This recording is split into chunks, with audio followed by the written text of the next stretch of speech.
Bienvenue à tous si vous nous rejoignez sur la Radio Television Voice of the Cross, chers téléspectateurs, pour cette nouvelle édition du Koumé News, qui est aussi la dernière de cette saison spéciale de 40 jours de croisade, de prières, de louanges et de jeûnes.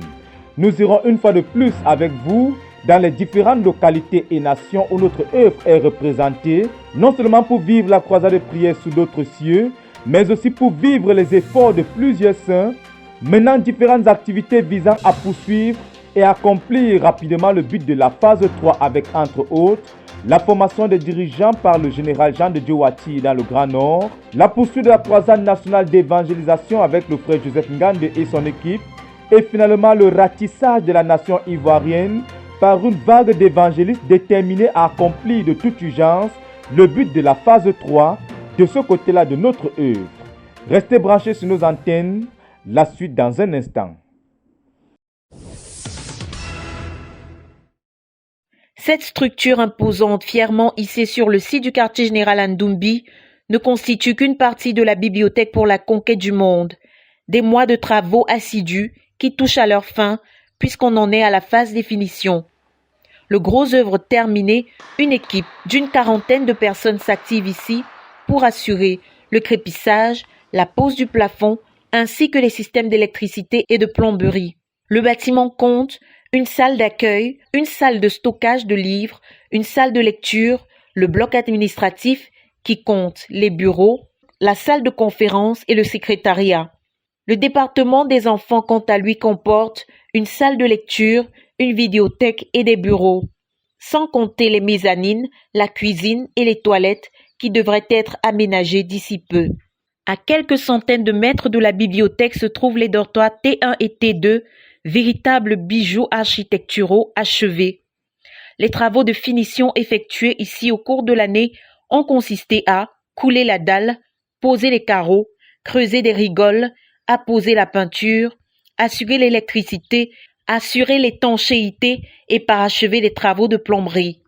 Plus loin, le hall qui a accueilli la récente retraite des assistants du ministère a connu des avancées considérables, matérialisées par le crépissage, la peinture, la pose des antivols, des vitres, du système d'électricité et l'aménagement d'un bureau et d'un parking pour le leader. À Koumé, l'opération Un mois un bâtiment est lancée depuis quelques mois déjà. Elle consiste à achever les uns après les autres tous les bâtiments déjà entamés. Le bloc A est constitué de 7 bâtiments qui comportent de 8 à 17 chambres avec des toilettes. Le bloc B, qui lui est identique, voit son 7e bâtiment en cours d'achèvement. Le bloc des 12 villas compte 5 bâtiments achevés alors que le 6e est en train d'être tôlé et le 7e en phase d'élévation. L'aménagement des extérieurs n'est pas en reste. Des parvis ont été posés et des rigoles creusées, comme nous l'a confié Bertrand Chiffot, en charge d'en surveiller l'évolution. Since the year began, we have gone back to about 30 of our buildings and finished them where we did not finish. Where we needed paint, we paint them. Where we needed to cement, put tiles, we did them. And as you can see, you will find that all our buildings are we have concrete the yard, build the gutters to canalize water, and build the retaining walls where we need to build the retaining walls. So most of our buildings, we are working towards the finishings. Au collège ZTF, Bertrand nous présente une extension de l'établissement constituée de 2 nouveaux bâtiments qui comprennent de 5 salles de classe. Si le premier est entièrement achevé, le second en est au niveau du dallage du sol. Plus loin se trouve une fondation achevée d'un 3e bâtiment de 2 salles et la maison des gardiens récemment aménagée.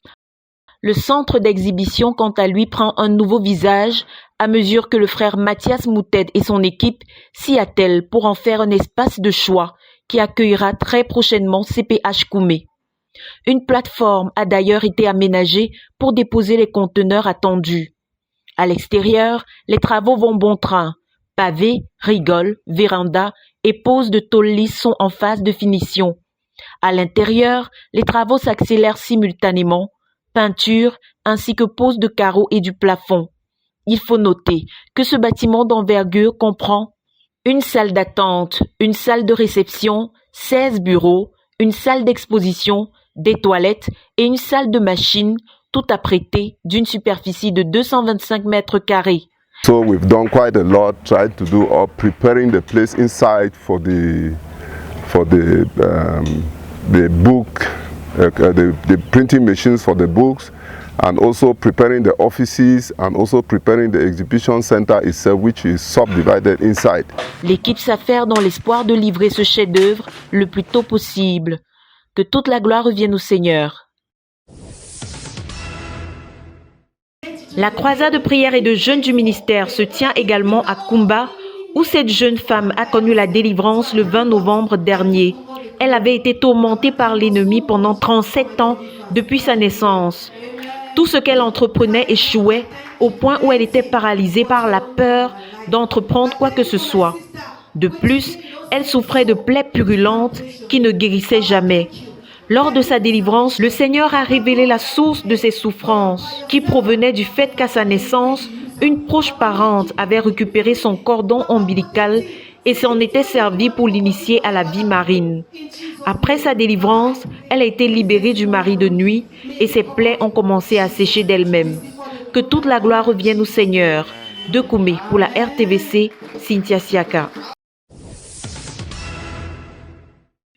La croisade de prière et de jeûne du ministère a effectivement commencé en République démocratique du Congo le 17 octobre dernier, en dépit du déplacement du missionnaire numéro 1, Jean-Baptiste Tiati, qui prenait part à l'ECSD-DDA. Dès son retour à Lubumbashi avec sa délégation le 21 octobre, il se joint aux frères pour la suite de la croisade.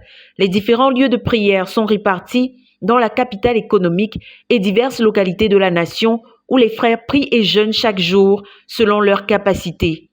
Il faut aussi noter que la participation s'estime entre 30 et 100 selon les lieux de rencontre. Que toute la gloire revienne au Seigneur pour la tenue effective de la croisade en RDC. À Madagascar, les frères sont aussi au front de la bataille de 19h à 1h du matin chaque nuit. La bataille dans la nation se déroule dans au moins 4 endroits. Et chez le missionnaire à Tananarive, ils sont connectés à Koumé pendant environ 5 heures de temps chaque jour pour suivre le message.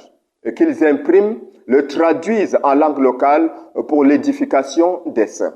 Gloire au Seigneur pour leur participation à cette bataille de l'Éternel. En République centrafricaine, finalement, les frères ont tenu cette bataille du ministère dans 7 localités différentes, parmi lesquelles Bangui, Bois, Bokaranga, Berberati, Soso-Nakombo ou Nola.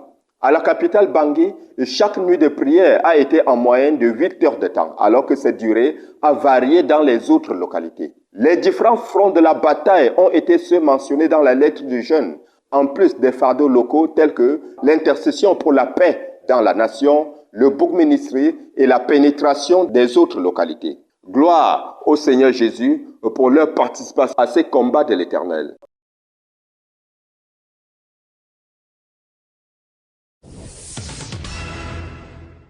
Nous, bien-aimés d'Ilozoté, sommes également au front de la bataille pendant cette croisade de louanges, de prières et de jeûnes. Ils se rassemblent dans 3 endroits différents et se connectent au quartier général à partir de 21h pour suivre tout le message du frère Théodore. Ils passent en moyenne 8 à 10 heures de temps dans la bataille chaque jour. Gloire au Seigneur pour leur participation à cette bataille de l'Éternel.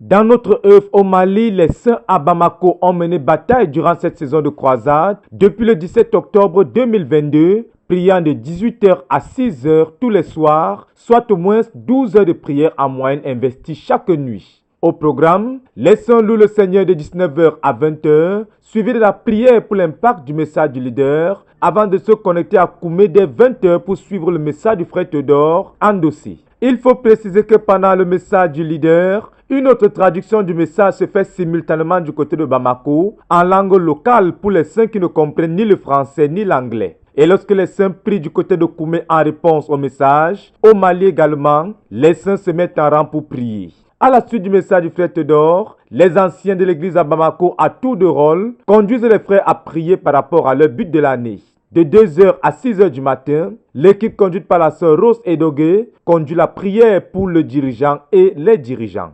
Il faut noter qu'à l'intérieur de la nation, en dehors de Bamako, il y a en tout 29 localités où les saints tiennent la croisade de prière, se rassemblant pour prier dès 18h à 23h pour la plupart. À Dieu soit toute la gloire pour la mobilisation des saints au Mali pour prendre part à cette bataille de l'Éternel durant cette saison. Dokoumé pour la RTVC, Dan Josué Molola. Dans sa famille adoptive, qui était de Gomia. But he chose the way of following their own father.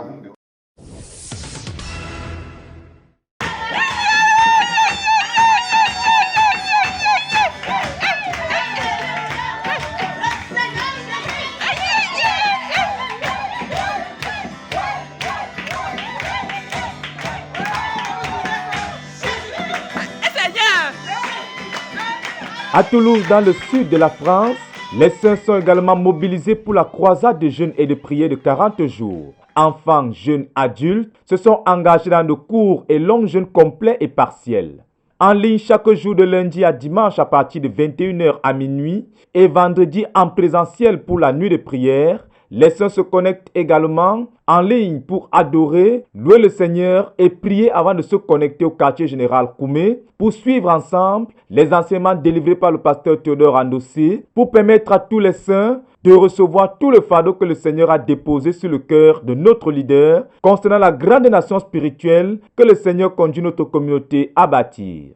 En vue de contribuer à bâtir une église forte équipée pour accomplir le but de la phase 3, les saints à Toulouse et dans le sud de la France se sont engagés dans l'obéissance au message de Berthois. En effet, sous la direction du pasteur Ayman Bami, les saints profitant de cette saison favorable ont été conduits du 1er au 17 novembre de 19h à 21h particulièrement à une croisade, la 7e, de délivrance totale qui a porté sur les 15 aspects négatifs du message de Berthois à déraciner avec un thème abordé chaque jour notamment la délivrance de tout péché, la délivrance de tout amour du moi, la délivrance de tout amour du monde, la délivrance de l'amour des choses qui sont dans le monde, la délivrance de toute fausseté, la délivrance de toute immoralité sexuelle, pour ne citer que ces quelques thèmes. De même, un siège de prière de délivrance de 24 heures s'est tenu pour rendre davantage de ministères aux saints avec un accent mis sur la guérison intérieure. En plus de la diffusion en ligne, il faut préciser que les saints se retrouvaient chaque jour en présentiel dans les locaux du Centre chrétien de la CMCI Sud-France, structure que le Seigneur a permis aux frères d'acheter totalement et sans dette cette année au mois de mai par la grâce de Dieu.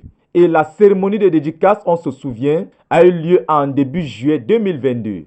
Il faut préciser que le bâtiment situé au rez-de-chaussée d'un immeuble contient un grand hall pour les réunions et un mini-hall pour le ministère aux enfants, plusieurs bureaux et plusieurs autres commodités. Un parking privé à l'extérieur et des espaces verts et autres espaces mis à la disposition des frères pour leur programme en plein air. Par cette provision miraculeuse du Seigneur, les saints justes donnent du fruit des prophéties de l'abondance de Dieu sur notre œuvre et des clés que Dieu a promis de nous donner, ainsi que les structures que le Seigneur a promis de nous donner pour l'avancement de notre but en tant que ministère. Dans la suite de la croisade qui s'achèvera dans les prochains jours, la joie du Seigneur, la communion fraternelle ont été le partage des saints lors de la rupture des jeûnes de ceux qui ont achevé déjà leur jeûne. Cette saison a également été marquée par de la louange abondante, les témoignages de guérison multiples, les délivrances, les promotions dans la vie des jeunes, les transformations et aussi des descentes évangéliques en vue de l'implantation de notre œuvre dans 2 nouvelles villes au sud de la France, notamment à Pau et à Toulon. Bien d'autres événements ont marqué cette période de 40 jours pour les saints de l'Église au sud de la France. La croisade s'achèvera donc avec un départ d'une délégation des saints du sud de la France pour le siège national à Koumé, Europe, pour la clôture de la croisade avec toutes les églises de la France qui se tiendra du vendredi 25 au samedi 26 novembre en Île-de-France. Les saints déjà engagés avant le début de la croisade dans une saison d'évangélisation ont continué dans cette saison durant la croisade et vont la poursuivre afin de s'impliquer dans l'évangélisation tout au long des jours restants et des semaines à venir, en obéissance à la grande commission et ainsi assurer l'accomplissement du but dans le sud de la France pour le compte de cette phase 3. Gloire soit rendue à Dieu pour sa fidélité et son œuvre puissante dans notre ministère en France au travers de cette croisade. C'est un compte rendu de l'équipe de la rédaction à Toulouse, lu pour vous par Dan Josué Molola.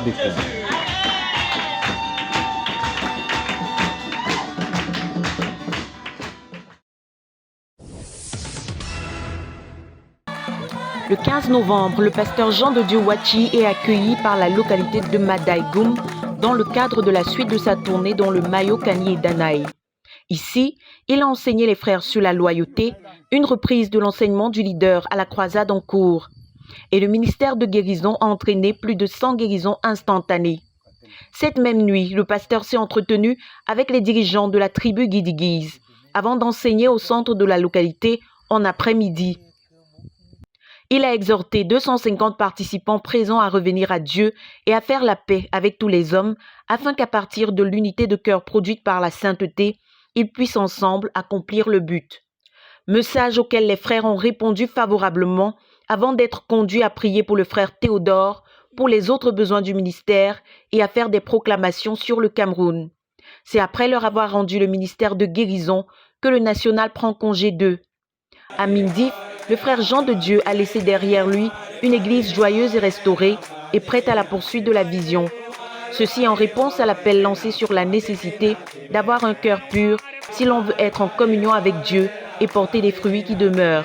Ce ministère a produit 67 restaurations, 2 conversions et 37 guérisons instantanées. À Guidigirou, dans la tribu de Mouvouldaï, le 17 novembre, le Seigneur a ajouté 246 personnes à son église et l'on a enregistré de nombreuses guérisons. Que toute la gloire revienne au Seigneur.